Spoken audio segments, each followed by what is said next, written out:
Hello, and welcome to Looking to Score, the podcast where we geek out about movie scores, composers, and everything else in between.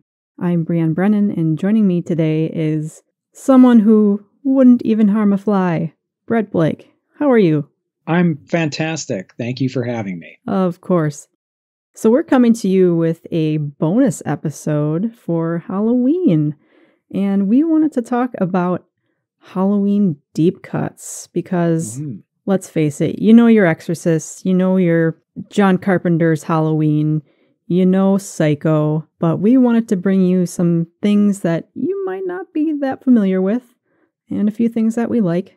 So let's get started. Perfect. What do you think really makes the perfect Halloween sound? Well, it's hard to pin down for me. And I think our individual personal criteria could vary, but very broadly for me, it's probably something that in some way either evokes a chilling feeling or a feeling of mystery or dread. Yeah, I agree. I think for me, a lot of it is any kind of minor sound, any sort of dissonance. I mean, originally when I was making up my list, I wanted to do tracks that were all sort of dread related because to me, that is what chills me to my core. But I went in a little different direction, as you'll see. So let's get started with some top 5 picks here of interesting deep cuts for Halloween. Brett, do you want to kick us off? Sure. So my first pick is from the score to Creepshow from John Harrison. And what you're going to hear here is the cue called Prologue, Welcome to Creepshow, which is basically the main title piece of the movie. It's piano and synth driven with some very creepy vocalizations, and it definitely achieves a macabre sort of feeling, and it kicks off the movie on really sort of the perfect tonal note. It's very indicative of the score overall, and it kind of foreshadows the kind of tone that Danny Elfman would later sort of use on Tales from the Crypt. Right. I was going to comment on how Elfman-esque it sounds. And I like that creepy laughter that it leads out with. So yes, that's a fun bit.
All right, my first pick here is Hellraiser by Christopher Young. And the first track that I'm going to play is called Resurrection. And I love how grandiose this score is for a horror movie.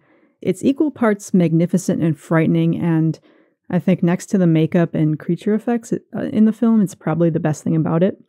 So again, this first track I'm going to play, titled Resurrection, Young employs this sort of quiet sense of mystery in the opening motif with strings, and we first hear that in the main theme, and then it just dives into this really great string brass heavy 3/4 medley.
Now, in the second track here, the Lament configuration, we get this really creepy sense of dread. It's a very minimalistic sound that relates to the Cenobites in the movie, and it's almost industrial in a way.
And then just a side note, since we were talking about alternate scores and rejected scores in the previous episode, according to IMDb trivia, the band Coil had originally demoed tracks for the film, but the studio didn't want to have to pay royalties to the band. I think they probably thought it was a little too out there, the industrial sound and kind of experimental sound that they employ. But if you want to know more about that, you can check out a more in-depth look at the situation. There's a little short documentary on YouTube called Hellraiser Soundtrack Hell, the story of the abandoned Coil score. And that really goes in. They talk with a band member about everything that went into it. And there are a few tracks if you dig around. There's some on YouTube. The main theme, the box theme, which is very similar to some of the elements that Young later used in the movie. I think that score would have also worked equally well in the film, but I think Young's score is quite great. Interesting. I hadn't heard that there was a rejected score. Just to say a few things about Christopher Young, I think he's a composer that we should probably put a pin in to potentially do a devoted episode to at some point, because he's got a pretty eclectic career. I think his work on Hellraiser is particularly strong because, he leans into the horror when he needs to, right. But there's also there's a romanticism to his music. It's very melodic. It's very lush at times. And I think that actually works really well in heightening the horror elements when he does choose to bring those to the fore. Mm-hmm. And I think going back to Coil's music, I think if Clive Barker, the director, would have went with them, I think it would have been particularly more 80s sounding and moody. I don't know. It's one of those things where we could have gotten a different style of movie, but I think they both could have worked. So moving on, what is your next pick? All right, my next pick is the main title cue from House on Haunted Hill by Don Davis. And I'm a sucker for just about any time the organ is used in a score, particularly a horror score. And this cue has got this pulsing, almost heartbeat-like effect going on in the organ underneath the primary melody. And then there's also this undulating, rising and falling motif involved as well. But what I really enjoy about this cue and the score as a whole is the main theme, which I think is constructed in a kind of off-kilter way that I find quite memorable. Like the progression of the melody is actually kind of interesting, and it's not just a stereotypical sort of horror theme. It conveys, menace, and it conveys the mystery of what might be happening in this house, but it's a little more complex and nuanced than just, going for, a scary theme, quote unquote. Yeah, I wasn't familiar with this theme until you had compiled it into a playlist for like temp tracks for one of your scripts. So I'm glad I've listened to it, because I going back to the organ, I do like that as well, because it's something that's, to me, very reminiscent of Halloween or like the Halloween season or Dracula. We don't hear it that often in mainstream horror scores. So, I mean, we get a little bit of it in Danny Elfman's Sleepy Hollow, but other than that, it's hard to, I guess, pinpoint a particular film where it's a standout instrument. Recently, certainly. I think it's one of those things that maybe people just think it's a little too on the nose, that, the organ could equate to scary music and that's too obvious, maybe. I would certainly be happy to hear it in more horror scores or any scores. I mean, not to get sidetracked here, but Hans Zimmer uses the organ incredibly well in his Interstellar score, which is maybe the best thing he's ever written. And that's obviously not a horror score. But anyway, yes, the organ is great. Love the organ. It's not just for Bach. No.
All right, my next piece is from James Newton Howard's The Happening. Probably one of the spookiest themes for an arguably unspooky movie. Yes. So you'll hear the main theme on the solo cello in this track, which is the opening theme. That's almost reminiscent of his score for Signs. However, I think unlike Signs, which is just in your face right away, this piece is very slow to start, and it kind of creeps and builds into this really threatening nature later on. Well, yeah, James Newton Howard is one of the masters of the main title piece, along with Danny Elfman. And this is one of his patented, I'm going to introduce my thematic material right here, and then he will develop that then throughout the rest of the score. And actually, the main theme, I think he actually pays off really well. And by the end of the score, it transforms into almost kind of a tragic type motif. It's an interesting score. I mean, obviously, it's not a very good movie, but the score, I think, is much better than the actual film it was composed for.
My next pick is from a movie called Silver Bullet by composer Jay Chataway, and it's a cue called Looking for Mr. One Eye. This is an example of a piece of music that isn't really overtly attempting to be frightening, but it's instead trying to be more atmospheric. It's basically a duet between synths and acoustic guitar. And for whatever reason, whatever my own personal baggage is, it just really conjures up this autumnal sort of feeling. And there are a couple darker elements in the electronics that do hint at the supernatural sort of underpinning of the story.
My next pick is from The Wolfman by Danny Elfman, and it is Wolf Suite Part 1. And I love this piece because not only is it the solo violin that makes for the perfect creepy element, but it also feels like you're being stalked by a werewolf in the opening notes.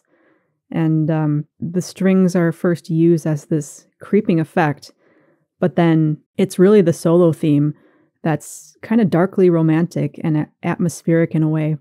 I also read, this is another example of a score being rejected and replaced and then reinstated. Unreplaced. Yeah. So basically the studio rejected Elfman's score. They replaced it with a score by Paul Haslinger. They didn't like that. I guess they thought it was a little too, I think, electronic in a way.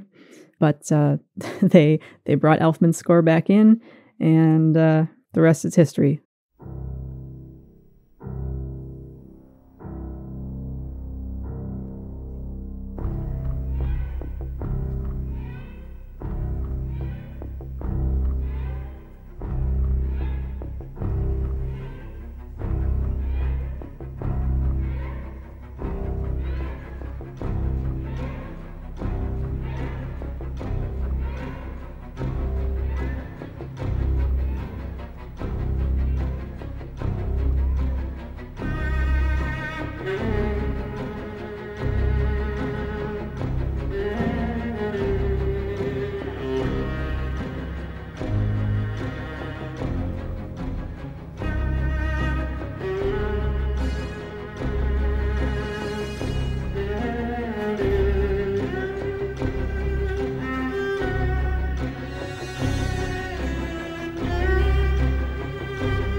right, my next pick is from a movie called The Blair Witch Project by Oh, Antonio Cora. Now, some listeners out there might be saying, hey, yeah, I've seen The Blair Witch Project. It's a found footage movie and there isn't any music in it. That's technically true. There is no composed underscore during the film, but there is a composed piece that plays during the end credits. It's basically, I mean, it's more sound design than it is actual music, but it's something that I find intensely chilling, particularly because it seems to mimic and stylize the kinds of sounds that the characters in the movie hear when they're stuck out in the woods at night. right. And if you were to like turn off the lights and just sit in a dark room with this playing, it would really play on your senses for sure. Yes. It's that unsettling. And even minimalistic stuff like that is just, it can evoke such a scary mood or Halloween feel. Yeah, it can put you on edge. And it's very simple stuff. I mean, there's sort of there's a tone in the background of this piece that sort of gradually rises, and it almost sounds like, it could be a distant wind outside or something. And then there are just these sound effects sort of laid on top of it.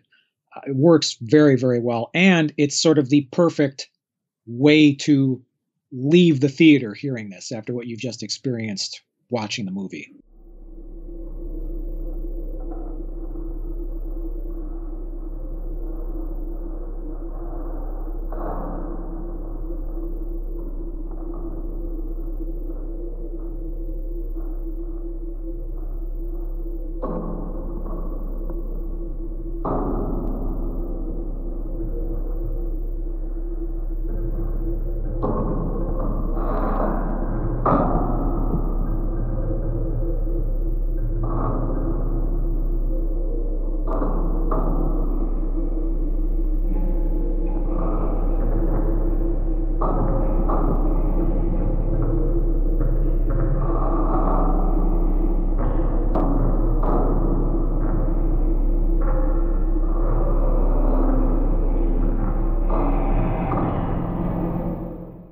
All right, my next pick is Van Helsing by Alan Silvestri.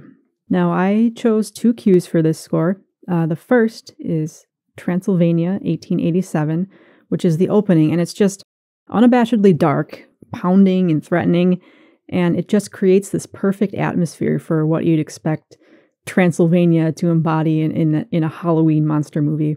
He employs this chanting chorus in the background as well. That's equally fitting, but I think the percussion is the star of the score. And not only this track, but the score itself.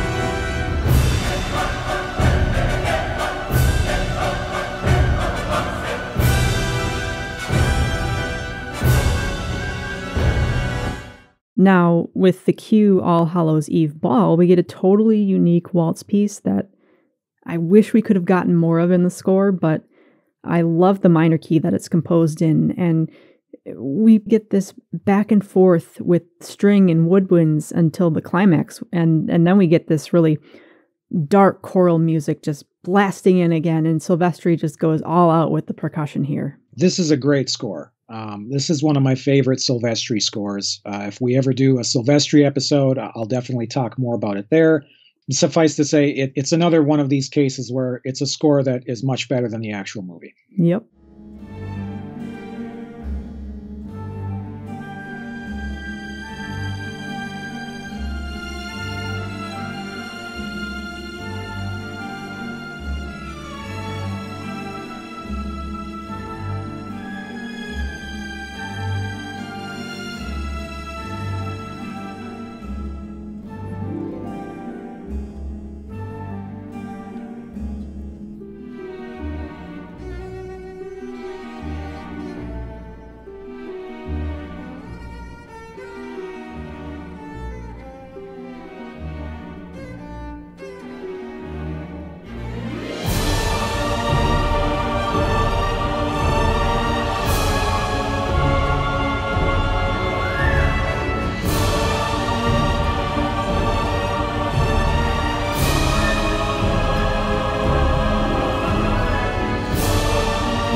All right, my final pick is Halloween 3, Season of the Witch from John Carpenter and Alan Howarth, specifically two cues called Chariots of Pumpkins and First Chase. So we briefly name checked the first Halloween score at the beginning of this episode from Carpenter. And I think it's obviously one of the great horror scores ever. It's iconic. But its second sequel is one that flies a bit more under the radar, primarily because the movie itself is sort of the bastard stepchild of the Halloween series. It's the one that doesn't have Michael Myers in it. So it sort of gets overlooked quite frequently. Mm-hmm. It's developed a bit of a cult following. I think more and more horror fans are sort of aware of it, and it's definitely got a fan base. I think it's a pretty good movie, but they brought Carpenter back to score. He produced it, even though there was no Michael Myers, and he scored again with Alan Howarth. They had worked together on Halloween 2, and the result is, for me, one of his best scores. It's propulsive with repetitive motifs that become increasingly more layered as cues go on. And his patented synth sound is able to create a mood that I will always identify with the Halloween season. Just something about it really sort of encapsulates certain elements of Halloween for me. I haven't listened to this in its entirety, but did you mention that they don't really use the Halloween theme here? That's correct. They do not. It does appear in the film. And actually, the reason it's not part of the actual underscore is in the film of Halloween 3 Season of the Witch, the movie Halloween exists. That's so right. It's showing on television at one point during the film. So that's another reason why it's sort of the outlier in the franchise, and that it acknowledges that the franchise is a series of movies. But so that's why it's not part of the underscore, but you do hear score from the first Halloween in the movie. It's just coming diegetically within the scene because people are watching the first movie.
My final pick is from Drag Me to Hell, Another one by Christopher Young.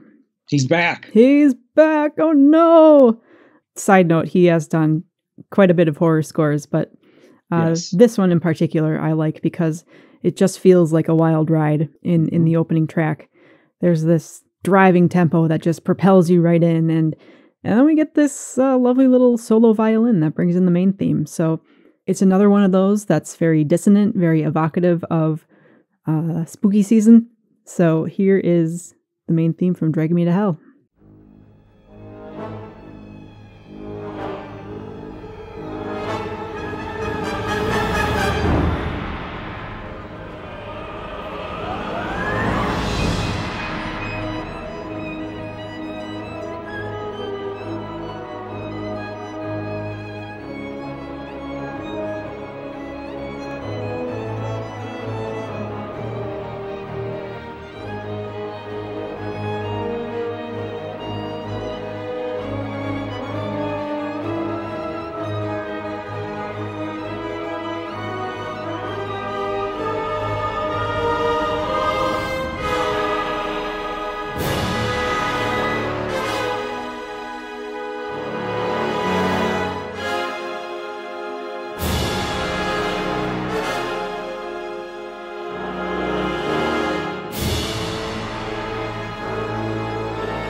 All right, and that concludes our mini episode. Brett, is there anything else that you want to talk about, acknowledge? I don't think so.